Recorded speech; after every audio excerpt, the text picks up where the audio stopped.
Digital grammar या चॅनलवर तुम्हा सर्वांचे मनापासून स्वागत. आज आपण पाहणार आहोत प्रयोग आणि प्रयोग हा कसा ओळखावा, तसेच प्रयोगाचे प्रकार. चला तर मग व्हिडिओला सुरुवात करूया.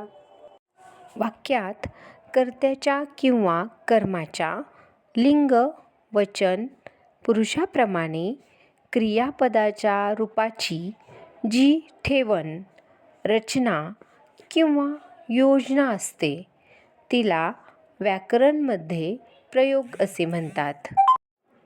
वाक्यातील प्रयोग ओळखण्यासाठी काही महत्त्वाच्या गोष्टी पुढीलप्रमाणे पाहूयात.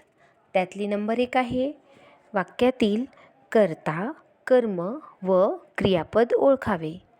तर कर्ता कसा ओळखणार? जो क्रिया घडवतो तो शब्द म्हणजे